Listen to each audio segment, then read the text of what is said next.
వాటిక మిగతా డీటెయిల్స్ చూద్దాం. TDP Janasena పొత్తులపై Janasena party అధినేత పవన్ కళ్యాణ్ కీలక వ్యాఖ్యలు చేశారు.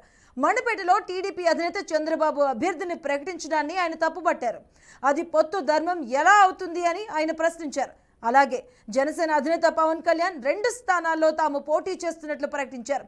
టీడీపీ చీఫ్ చంద్రబాబు 2 సీట్లలో అభ్యర్థులను ప్రకటిస్తే పవన్ కూడా 2 స్థానాల్లో జనసేన పోటీ చేస్తుందని తెలిపారు.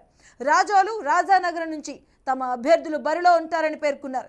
చంద్రబాబుపై నేతల నుంచి ఒత్తిడి ఉన్నట్లే తనపై కూడా అదే స్థాయిలో ఒత్తిడి ఉందని ఆయన తెలిపారు. తాను ఎందుకు 2 సీట్లు ప్రకటించారో అర్థం చేసుకుంటారని అనుకుంటున్నానంటూ పేర్కొన్నారు జనసేన అధినేత.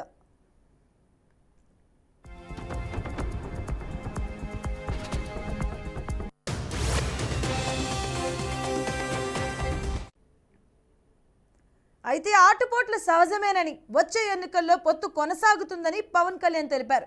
ప్రత్యేక పరిస్థితుల కారణంగానే తాను 2 సీట్లను ప్రకటించాల్సి వచ్చిందని తెలిపారు.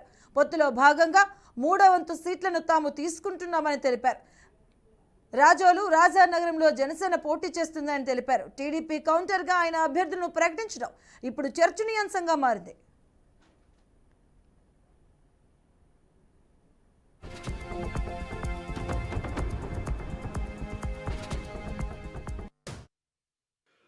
మనం పొత్తులో ఉండి మన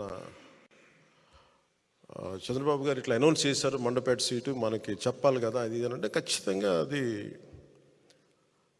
సరైన విధానంలో చెప్పలేదు. ఖచ్చితంగా అంత మీకు ఏకీపిస్తున్నాను. చాలా ఇబ్బంది పడ్డారు అందరూ. నేనేం చెప్పానంటే వాళ్ళందరికీ నేను కేవలం ఒక నియోజకవర్గాన్ని దృష్టిలో పెట్టుకొని మాట్లాడితే నేను నియోజకవర్గపు సంబంధించిన నాయకుడు అవుతాను. ఆ బర్డ్ ఐ వ్యూ నుంచి చూస్తే తప్ప నేను రాష్ట్రాన్ని సంపూర్ణంగా చూడాలి. దాంట్లో భాగంగా ఒకసారి కొన్నిపాటి ఏరియాలో ఇబ్బంది కలగచ్చేమో. పొత్తు ధర్మం ప్రకారం అలా అనౌన్స్ చేయకుండా ఉండాల్సింది. నేను దానికి క్షమాపణలు చెప్తున్నాను. ఖచ్చితంగా నెక్స్ట్ మీటింగ్లో